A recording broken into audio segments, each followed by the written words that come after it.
कुछ मुख्य टेक्निकल शब्द या जार्गन, इन्हें जरूर सीखें। नमस्कार दोस्तों, हम बात कर रहे हैं ब्रेकआउट ट्रेडिंग की। इसको समझने के लिए हमने कैंडलस्टिक चार्ट की मुख्यतः मदद ली है। इस कैंडलस्टिक चार्ट पर ट्रेंड लाइन बनाकर मार्केट के रुझान को समझना हम सीख चुके हैं। हमने विभिन्न कैंडलस्टिक्स को भी समझ लिया है। यद्यपि ये जान लीजिए कि 42 तरह की कैंडलस्टिक्स होती हैं, पर हमने कुछ मुख्य कैंडलस्टिक के बारे में ही जानकारी दी है। दोस्तों, इस पॉडकास्ट का उद्देश्य, जैसा कि आप जानते ही हैं, कि आपकी नॉलेज बढ़ाना है। हम आपको बाजार में पूंजी लगाने के लिए किसी भी प्रकार से प्रेरित नहीं कर रहे हैं।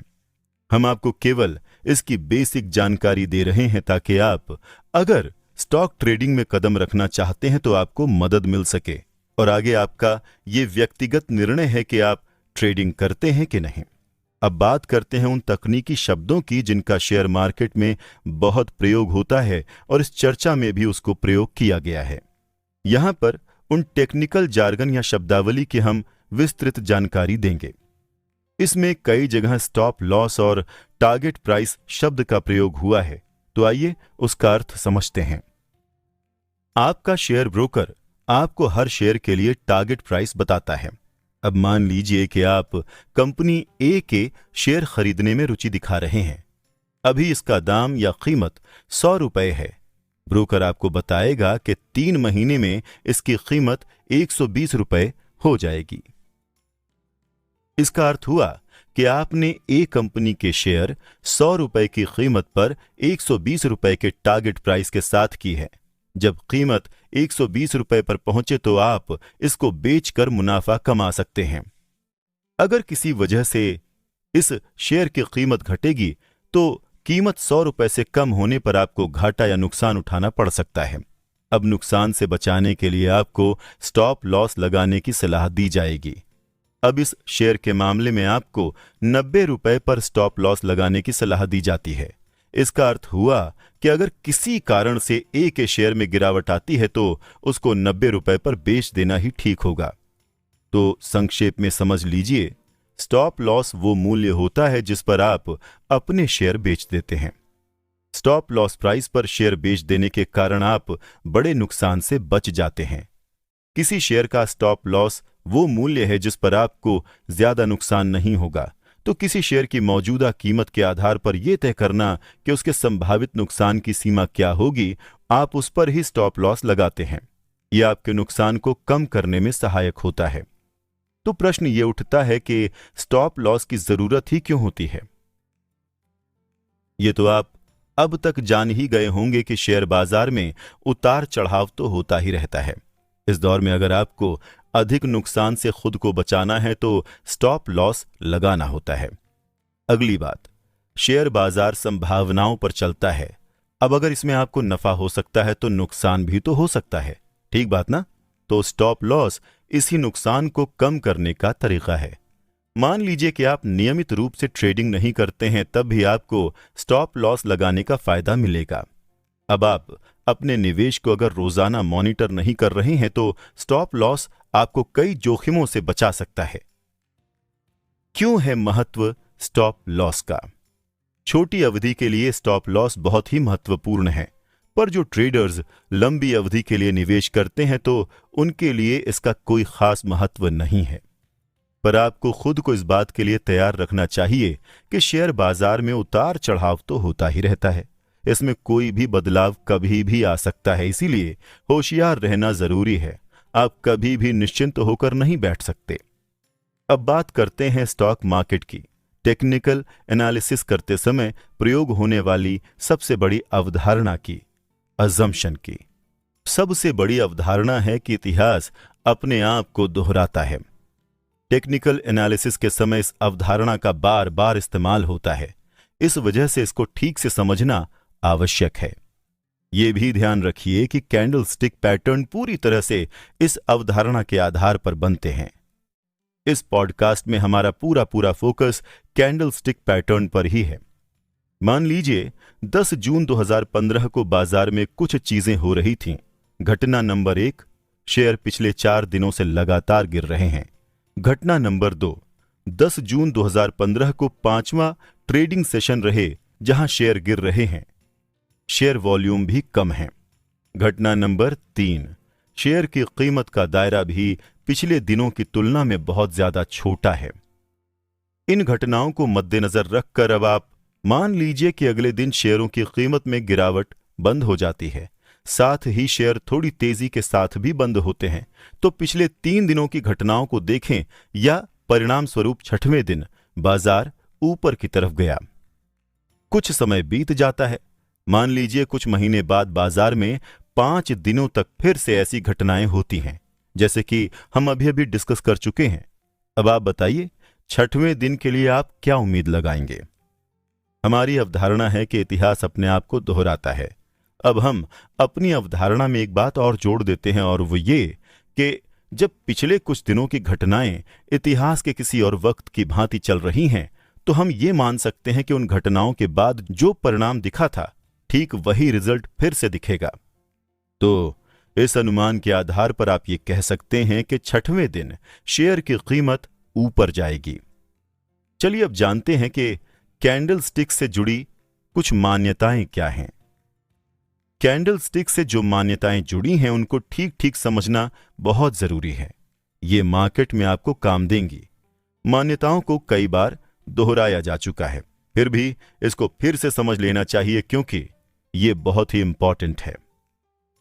मजबूती में खरीदें और कमजोरी में बेचें। हरे रंग की कैंडल यानी बुलिश कैंडल मार्केट की मजबूती को दिखाती है। लाल रंग की कैंडल बेयरिश कैंडल होती है जो मार्केट की कमजोरी को दर्शाती है। अब ध्यान रखिए, जब भी आप खरीद रहे हों तब ये देखिए कि इस दिन ग्रीन कैंडल है, जब आप बेच रहे हैं तो उस दिन लाल कैंडल वाला दिन होना चाहिए। हर पैटर्न में बदलाव की संभावना रखें। ये मार्केट है और बदलती रहती है, इसीलिए किसी भी पैटर्न को आंख बंद करके मत मान लीजिए। हो सकता है कोई एक पैटर्न किसी एक परिभाषा पर तो खरा उतर रहा है, लेकिन फिर भी उसमें थोड़ा बहुत बदलाव की संभावना हमेशा रहती है। सीधा सा कारण है क्योंकि मार्केट के बदलाव हो रहे हैं, इसीलिए जरूरी है कि आप सीमित दायरे में थोड़े बहुत बदलाव के लिए हमेशा तैयार रहें और उसी हिसाब से पैटर्न को थोड़ा बहुत बदलने को भी तैयार रहें। किसी भी पैटर्न के पहले के ट्रेंड को देखें। अगर आप किसी बुलिश पैटर्न को देख रहे हैं तो उसके पहले के ट्रेंड को भली भांति जांच लीजिए क्योंकि वो बेयरिश होना चाहिए। और अगर आप बेयरिश पैटर्न को देख रहे हैं तो उसके पहले का पैटर्न बुलिश होना चाहिए। हम जानते हैं ये थोड़ा कंफ्यूजिंग लग रहा है, लेकिन अगर ध्यान से सुनिए तो ये हमेशा के लिए आपके दिमाग में बैठ जाएगा। आप और हम अब तक अनेक पैटर्न और ट्रेंड लाइन को देख और समझ चुके हैं। इस सब को एक ही बैठक में याद कर लेना आसान नहीं है। अगर सच कहूं तो ये पैटर्न हमें डरा ही देते हैं, पर अगर आप व्यापार करते समय सटीक और सुरक्षित निर्णय लेना चाहते हैं तो इनकी जानकारी बहुत जरूरी है। और साथ ही ये भी ध्यान रखिए कि इनसे प्राप्त किए गए परिणामों की पुष्टि कर लेना भी जरूरी है। एक बात ये भी समझ ली जाए कि पैटर्न दिखता कैसा है, ट्रेंड लाइन कैसी होगी। इस सब की गहन जानकारी होना इस बात की गारंटी नहीं है कि आप बाजार में कठिन निर्णय ले सकेंगे। बिना परिश्रम किए कोई भी ट्रेडर एक बेहतर ट्रेडर नहीं बन सकता है। एक अच्छे ट्रेडर को हमेशा रिसर्च करते रहना चाहिए। कंपनी के खुलासे या घोषणाओं को पढ़ना चाहिए। कंपनी और उसके परफॉर्मेंस के इतिहास की जांच करनी चाहिए और अन्य लोगों द्वारा दिए गए पैटर्न की पुष्टि को भी समझना चाहिए। साथ ही साथ एक पैटर्न को लागू करने के लिए खूब प्रैक्टिस करना भी जरूरी है। दोस्तों, आज के एपिसोड को हम यहीं पर समाप्त करते हैं। स्टॉक मार्केट या शेयर मार्केट एक विशाल सागर है। इसकी जितनी भी जानकारी दी जाए वो कम है। अपनी इस पॉडकास्ट को हमने कैंडल स्टिक चार्ट की ट्रेंड लाइन पर मुख्य रूप से फोकस में रखा है। उस चार्ट को समझने के लिए जिन टेक्निकल जार्गन का ज्ञान हमको होना चाहिए उसको भी विस्तार से यहां बताया गया है। हर एक बात को गहन शोध के बाद ही हमने कहा है।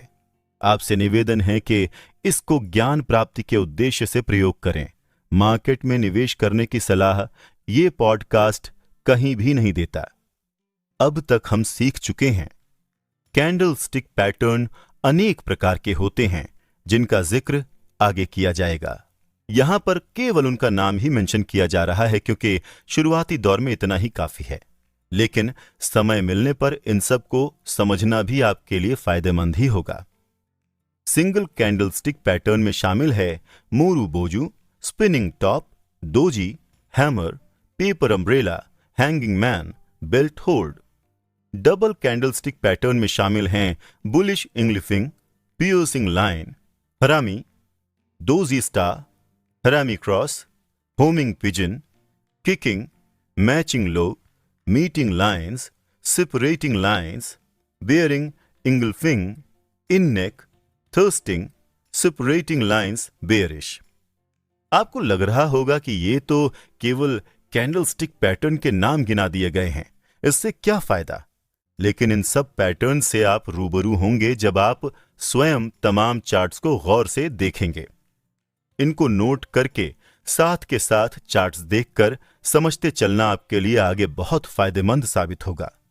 अनेक स्टिक पैटर्न में आते हैं abandoned baby, morning star, three inside up, break away, concealing baby swallow, ladder bottom, morning doji star, side by side white lines, stick sandwich, 3 line strike, 3 outside up, 3 stars in the south, 3 white soldiers, tri star, upside gap 3 methods, upside tasuki gap. ये list इस बात की ओर इशारा भी है कि share market में कितना कुछ सीखना भी बाकी है। चलिए इनमें से कुछ पैटर्न्स की शेप हम आपको बताते चलते हैं। सिंगल कैंडल स्टिक पैटर्न में आपने सुना होगा दोजी। दोजी कैंडल तब बनती है जब न तेजी हो न मंदी हो। इसमें कैंडल स्टिक की बॉडी ना के बराबर होती है। एक नाम और था मोरू बोजू, इसका मतलब होता है गंजा। इस कैंडल स्टिक की कोई बाती या टेल नहीं होती है। अब बारी आई हैमर की। हैमर का अर्थ तो आप लोग जानते ही होंगे, हथौड़ा। इसमें नीचे की बाती लंबी होती है, लेकिन उल्टे हथौड़े में ऊपर की बाती लंबी होती है। और हाँ, हैंगिंग मैन होता तो हथौड़ा जैसा है, पर यह डाउन ट्रेंड नहीं, अप ट्रेंड दर्शाता है। अब ओपन और क्लोज में कम अंतर होता है तो स्पिनिंग टॉप कैंडल बनाती है। इसे आप लट्टू जैसा समझ सकते हैं। बेल्ट होल्ड पैटर्न, जैसा कि नाम से ही अंदाजा लग रहा होगा, बेल्ट को होल्ड करने वाले बकल जैसा दिखेगा। आपने डबल कैंडलस्टिक पैटर्न में एक शब्द सुना होगा, हरामी पैटर्न। जापानी में इस शब्द का अर्थ होता है प्रेग्नेंट। ऐसे कैंडलस्टिक पैटर्न में आप देखेंगे कि ब्लैक कैंडलस्टिक बड़ी और व्हाइट वाली छोटी होती है। इंगल्फिंग मोमबत्ती लाल रंग की बनती है, जिसके बाद एक लंबी नीली कैंडल होती है जिसका क्लोजिंग प्राइस अधिक होता है। अनेक कैंडलस्टिक पैटर्न में मॉर्निंग स्टार शेप 3 कैंडल से बनता है। अब तक तो आप सोच में पड़ गए होंगे, इतने सारे पैटर्न कहां तक समझा जाए। आपको कई लोग जादुई पैटर्न के बारे में बताएंगे। आप इंटरनेट पर भी इस प्रकार के पैटर्न्स देख सकते हैं, पर याद रखिए, शेयर मार्केट में कुछ भी जादुई नहीं होता है। इसके अलावा हम मुख्य ट्रेंड लाइन भी जान चुके हैं। Upward trend line, downward trend line, sideway trend line और रैंडम ट्रेंड लाइन। हम ये भी सीख चुके हैं कि मार्केट में कब और कैसे निवेश करना है। निवेश करते समय स्टॉप लॉस और टारगेट को भी समझ चुके हैं। तो मुझे उम्मीद है कि अब तक आपने कई ट्रेंड लाइन चार्ट बनाने का अभ्यास भी कर लिया होगा। ये तो हम जानते ही हैं कि कैंडल स्टिक चार्ट को सबसे पहले एक जापानी कारोबारी ने प्रयोग किया था। आजकल कैंडल स्टिक चार्ट पूरे विश्व में ट्रेडिंग की दुनिया में प्रयोग होते हैं। इसका श्रेय जाता है स्टीव नीसो को। स्टीव जब एक जापानी कारोबारी से मिले तब उनको उसकी जानकारी हुई थी। स्टीव ने इस पर किताब भी लिखी। उन्होंने ट्रेड एनालिसिस की दुनिया में इसके जरिए एक क्रांति ही ला दी है। सन 1987 में अपनी किताब Japanese candle stick charting technique के माध्यम से उन्होंने 1750 से जापानी मार्केट में प्रचलित हुई इस तकनीक को पश्चिमी देशों से रूबरू कराया और आज ये तकनीक बहुत ही लोकप्रिय हो चली है। व्यापारी कैंडल स्टिक चार्ट को पढ़ना अधिक पसंद करते हैं और ये बात तो आपको पूरी तरह स्पष्ट हो ही चुकी है। ये चार्ट लाइन चार्ट की अपेक्षा बहुत ज्यादा सूचनाएं प्रदान करते हैं। कैंडल चार्ट विवेकपूर्ण व्यावहारिक निर्णय लेने में बहुत सहायक होते हैं।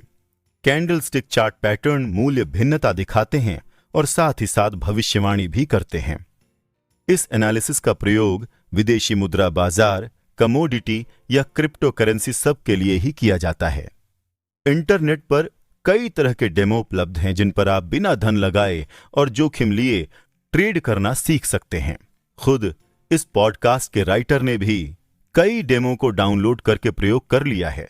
ये एक चुनौती भरा गेम है, पर मेरा अनुरोध है कि बिना सही मार्गदर्शन के अभी आप रियल लाइफ में ट्रेडिंग ना करें। अब आगे की बात, अगर आप किसी डेमो ऐप पर सीख रहे हैं तो जापानी कैंडल स्टिक अलग अलग समय सीमा के लिए उपयोग की जाती है। तकनीकी रूप से अगर आप 30 मिनट की समय की अवधि में कैंडल स्टिक पैटर्न चार्ट बनाते हैं तो प्रत्येक मोमबत्ती बाजार में 30 मिनट के व्यापार के बाद बनेगी। इसी तरह अगर चार्ट को 15 मिनट की अवधि में सेट करें तो हर मोमबत्ती को बनने में 15 मिनट का वक्त लगेगा। आप इन डेमो ऐप पर सभी तकनीकी बिंदुओं को देख सकते हैं, पर सच कहूं तो थ्योरी जितनी आसान है, समझना उतना ही कठिन है। प्रैक्टिकल नॉलेज अभ्यास से ही प्राप्त होगा। रियल लाइफ किताबी दुनिया जैसी सीधी सपाट नहीं होती। आपको काफी मशक्कत करनी होगी इन ऐप्स को समझने के लिए भी। यहां भी रियल लाइफ की तरह मार्केट बदलती रहती है। शुरू में तो मूव करती हुई कैंडल आपको सम्मोहन में भी डाल सकती है। तो दोस्तों, किताबी ज्ञान यहीं तक। एक बार फिर से कहना चाहूंगा कि यह बाजार अनिश्चित बाजार है। यहां अमीर बनना और गरीब हो जाना पल भर में हो सकता है। आप कितने भी अनुभवी क्यों ना हो जाएं, हर दिन मार्केट में नौसिखिए जैसा ही अनुभव करेंगे। यहां जो सूचना हमने आपको दी है वो छोटे व्यापारियों के लिए है जो कम पूंजी लगाकर व्यापार करते हैं या फिर कम निवेश से अपना व्यापार शुरू करना चाहते हैं। पर यह सिर्फ एक शुरुआती जानकारी है। आप इस विषय पर और ज्ञान एकत्र कीजिए। कुछ ऐप्स भी हैं जो खेल के जरिए बिना पूंजी निवेश किए आपको रियल मार्केट का अनुभव प्रदान कर सकते हैं। आप अगर उन पर काम करें तो संभवतः कुछ और नया सीख पाएंगे। आपके साथ का ये सफर बहुत ही शिक्षाप्रद रहा। विभिन्न क्षेत्रों की जानकारी और नए नए ज्ञान को पाने के लिए हमसे जुड़े रहिए। इंट्राडे ब्रेकआउट की रणनीति। ये तो हम जानते ही हैं कि शेयर ट्रेडिंग में सभी तरह के इन्वेस्टर्स और व्यापारियों के लिए एक ही तरह के मौके उपलब्ध हैं। ज्यादातर लोग शेयर्स को खरीदते हैं और भविष्य में उसको बेचते हैं। वो शेयर तब ही बेचते हैं जब उचित लाभ पक्का हो जाता है। ऐसे व्यापारियों को आप निवेशक कह सकते हैं। डे ट्रेडिंग काफी जटिल, फिर भी ये व्यापारियों को कम समय सीमा में लाभ पक्का करने के काबिल बनाता है। ये भी जान लीजिए कि व्यापारियों को इस बाजार में लाभ कमाने के लिए कई रणनीतियों को बनाना और समझना पड़ता है। कई व्यापारी इंट्राडे ब्रेकआउट ट्रेडिंग की रणनीति को पसंद करते हैं। तो क्या होता है ब्रेकआउट व्यापार? ब्रेकआउट व्यापार गति व्यापार का एक रूप है। इसमें व्यापारी को इंट्राडे व्यापार में प्रवेश करना और जल्दी से बाहर निकलना होता है। ये लंबी अवधि का निवेश नहीं है। व्यापारी बाजार में तब प्रवेश करने की कोशिश करते हैं जब व्यापार में शेयर की कीमत एक विशिष्ट मूल्य सीमा, जो कि प्रतिरोध या रेजिस्टेंस या समर्थन सपोर्ट हो सकता है, उसके बाहर जाती है। ऐसे समय में व्यापारियों को एक सही शीर्ष बिंदु से व्यापार में प्रवेश करने की आवश्यकता होती है, जिनमें ब्रेकआउट होने की उम्मीद होती है।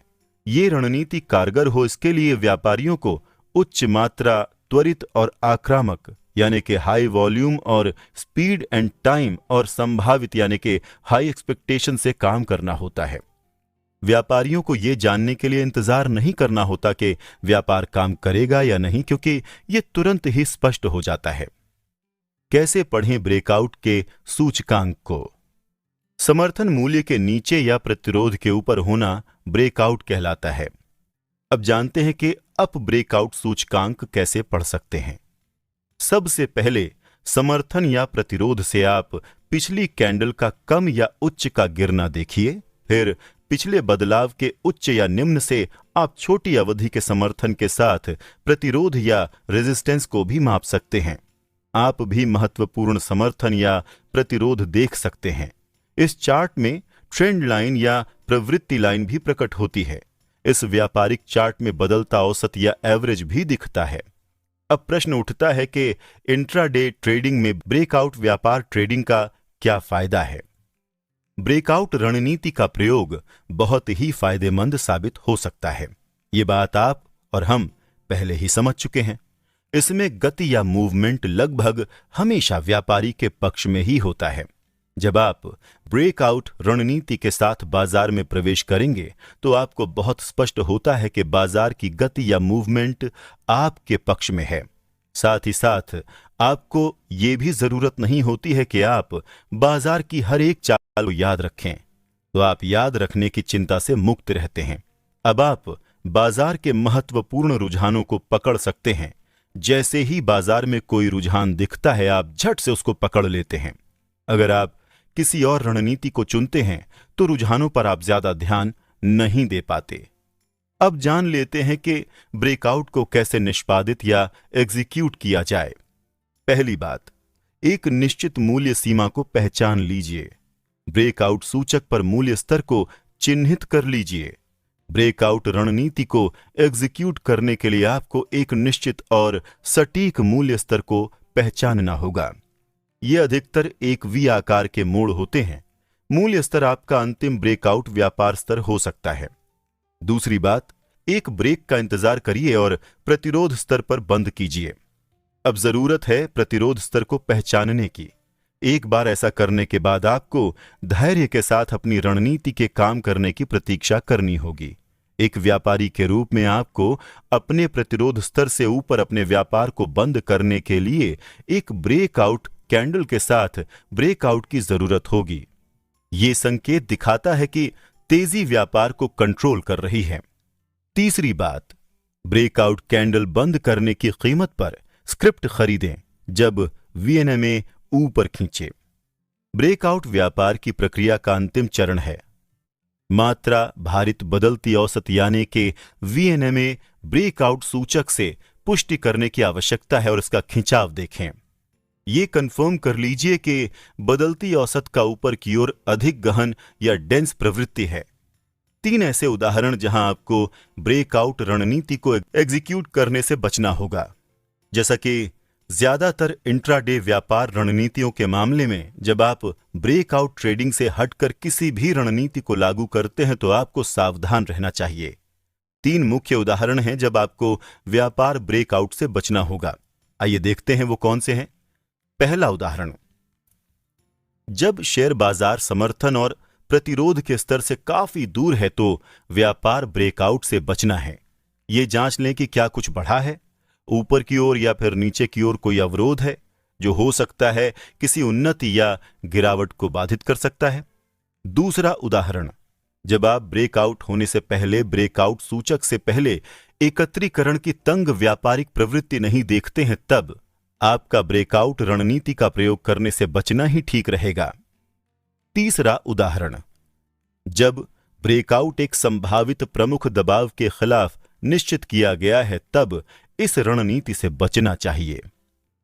जरूरी बात, ब्रेकआउट व्यापार रणनीति को प्रयोग करते समय आपको ब्रेकआउट संकेतकों की भी जांच करनी चाहिए।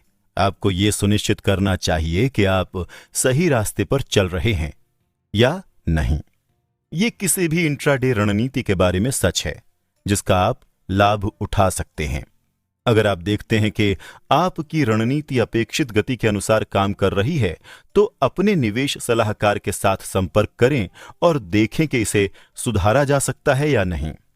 बहुत से लोग आपको बताएंगे कि स्टॉक मार्केट से दूर रहना ही बेहतर है क्योंकि इसमें नफा कम है, नुकसान ज्यादा हो जाता है वगैरह वगैरह, परंतु ये स्टॉक मार्केट की कमी नहीं है। सच्चाई तो यह है कि हम लोग बिना ठीक से पढ़े, बिना ठीक से समझे, बिना ठीक से अध्ययन किए निवेश या विनिवेश का निर्णय ले लेते हैं। किसी भी शेयर को खरीदने या बेचने से पहले उसको स्टडी करना बहुत जरूरी है। जब तक आप ट्रेंड की सही दिशा नहीं समझेंगे तब तक आप इसमें सफल नहीं हो सकते। आज का एपिसोड हमारा इस बुक समरी का अंतिम एपिसोड है। आशा करता हूं कि आप एक नए क्षेत्र के ज्ञान से लाभान्वित हुए होंगे। तो आज कुछ खास बातें। अपने निवेश के फैसलों को आसान रखें, तनाव से बचें, किसी भी ट्रेंड पर अंधा विश्वास ना करें, उसको ठीक से समझें, फॉल्स ब्रेकआउट से सावधान रहें, उसको समझकर उससे बचें। शेयर के भाव के साथ साथ शेयर के वॉल्यूम पर भी पैनी नजर रखें। हम इंट्राडे ट्रेडिंग या पोजिशनल ट्रेडिंग दोनों ही कर सकते हैं। ट्रेडिंग करने वाला इंसान एक एंटरप्रेन्योर ही है। एक अनुभवी और एक नौसिखिए का ट्रेडिंग सेटअप अलग अलग होता है। अगर आप फुल टाइम ट्रेडिंग कर रहे हैं तो आपके पास कम से कम एक मोबाइल, एक लैपटॉप और 2 कंप्यूटर स्क्रीन तो होनी ही चाहिए। ट्रेडिंग में प्राइस के ऊपर या नीचे होने के जजमेंट बनाने या आकलन को ट्रेडिंग कह सकते हैं। सबसे सामान्य बात, प्राइस नीचे जाएगा तो खरीदना है, प्राइस ऊपर जाएगा तो बेचना है। ट्रेड के समय अवधि को निर्धारित करना जरूरी है। टेक्निकल एनालिसिस के लिए प्राइस और वॉल्यूम को साथ में स्टडी करना है और तभी फायदा होगा। ट्रेड हिस्ट्री को जरूर देखें। याद रखें, इतिहास खुद को दोहराता है। स्विंग और इंट्राडे ट्रेडिंग के लिए आपको अलग अलग अवधि के पुराने चार्ट्स देखने होंगे। बुल मतलब तेजी, बेयर मतलब मंदी। कैंडलस्टिक चार्ट ज्यादा सूचना देता है, लाइन चार्ट सिर्फ क्लोजिंग प्राइस दिखाता है। ऑप्शन ट्रेडिंग शेयर मार्केट में सबसे रिस्की मानी जाती है। फ्यूचर्स ट्रेडिंग एक कॉन्ट्रैक्ट होता है जिसमें बायर्स और सेलर्स एक कॉन्ट्रैक्ट करते हैं कि शेयर का फ्यूचर प्राइस क्या होगा। फ्यूचर को लॉट में खरीदते हैं। हर कंपनी के लॉट का साइज अलग अलग होता है। फ्यूचर में हम कम पूंजी लगाकर भी ट्रेडिंग कर सकते हैं, लेकिन फिर भी रिटेल ट्रेडिंग की ओर ही रुझान रखना शुरू में ज्यादा बेहतर होता है। कमोडिटी और शेयर दोनों की फ्यूचर ट्रेडिंग होती है। शेयर की फ्यूचर ट्रेडिंग 3 महीने तक की हो सकती है, जबकि कमोडिटी की इससे अधिक समय के लिए भी हो सकती है। कमोडिटी 4 तरह की होती है: agriculture based, metal, precious metal, crude oil. Shares की ट्रेडिंग स्टॉक एक्सचेंज पर होती है। कमोडिटी ट्रेडिंग कमोडिटी एक्सचेंज पर होती है। भारत में 6 कमोडिटी एक्सचेंज हैं। इक्विटी कंपनी में ओनरशिप को दिखाता है, इसलिए स्टॉक मार्केट को इक्विटी मार्केट भी कहा जाता है। स्टॉक इन्वेस्टिंग को इक्विटी इन्वेस्टिंग तथा स्टॉक ट्रेडिंग को इक्विटी ट्रेडिंग कहा जाता है। बीएसई मतलब बॉम्बे स्टॉक एक्सचेंज में लगभग 6000 से ज्यादा कंपनी लिस्टेड हैं। बीएसई के सेंसेक्स में टॉप 30 कंपनियां लिस्टेड होती हैं। एनएसई का मतलब है नेशनल स्टॉक एक्सचेंज। एनएसई में 1600 कंपनियां लिस्टेड हैं। इसका इंडेक्स है निफ्टी 50। इसमें 50 टॉप कंपनीज लिस्टेड हैं। मार्केट में इन्वेस्ट करने से पहले आपको किसी ब्रोकर के पास रजिस्टर करना होता है, पर इन सब के पहले आप खुद को ज्ञान देने में और खुद को शिक्षित करने पर इन्वेस्ट कीजिए, वरना आपके मार्केट में धन गंवाने की संभावना पूरी है। स्टॉक मार्केट में 90% लोगों का नुकसान होता है। इसका प्रमुख कारण है अधिक लालच और ट्रेंड की अनदेखी या गलत आकलन। इन्वेस्टिंग को जुआ मत समझिए। ये भाग्य का खेल नहीं है। ये है किसी कंपनी में हिस्सा खरीदना। इसीलिए सोच समझ कर पैसा लगाइए। जब आप हर खर्चा सोच समझकर कर सकते हैं तो शेयर खरीदने या बेचने में जल्दबाजी क्यों? शेयर कोई लॉटरी टिकट भी नहीं है। ये है कंपनी में हिस्सेदारी। जैसे जैसे कंपनी ग्रो करेगी वैसे वैसे आपका मुनाफा भी बढ़ेगा। शेयर मार्केट में जल्दबाजी करना एक बहुत बड़ी भूल होती है। इन्वेस्टिंग में पैसे एक साथ नहीं बल्कि धीरे धीरे करके बढ़ते हैं। बहुत ही धैर्य चाहिए इस काम में। तो सोच समझकर मार्केट रिसर्च करने के बाद ही इन्वेस्ट करना ठीक होता है। लोगों की सलाह पर या बढ़ती कीमत को देखकर लालच में पड़कर इन्वेस्ट मत कीजिए, वरना लेने के देने पड़ जाएंगे। लॉन्ग टर्म में कंपनी के शेयर की कीमत उस कंपनी के मुनाफे को फॉलो करती है, इसीलिए सोच समझकर बेचिए। कभी भी डर कर या घबरा कर नहीं। अपनी पूंजी का सिर्फ 50% ही इन्वेस्ट कीजिए, बाकी बचा कर रखिए। ट्रेडिंग शुरू करने से पहले ही सोच कर रखिए कि कितनी पूंजी को निवेश करना है और इस सीमा को हमेशा याद रखिए। सबसे महत्वपूर्ण बात तो रह ही गई, आप ब्रेकआउट ट्रेडिंग से पैसा कमाने निकले हैं तो जल्दबाजी मत कीजिए, धैर्य से काम लीजिए। कोई भी व्यापार एक दिन में बैठे बिठाए आपको अमीर नहीं बनाता। दिमाग लगाइए, ट्रेंड समझिए, फिर पूंजी लगाइए। बातें तो बहुत हैं, पर मुख्य रूप से सारी ही जानकारियां हम शेयर कर चुके हैं। यह प्रयत्न किया गया कि हर कॉन्सेप्ट को बिल्कुल आसान शब्दों में समझाया जाए। इसमें विशेषकर यह ध्यान रखा गया है कि जो पहली बार ब्रेकआउट ट्रेडिंग के बारे में सीखने की कोशिश कर रहे हैं उनको ज्यादा से ज्यादा लाभ मिले। अब हमारा सफर फिलहाल यहीं पर समाप्त होता है। जल्दी ही फिर मिलेंगे एक रोचक चर्चा के साथ। तब तक के लिए अपना ध्यान रखिए। नमस्कार।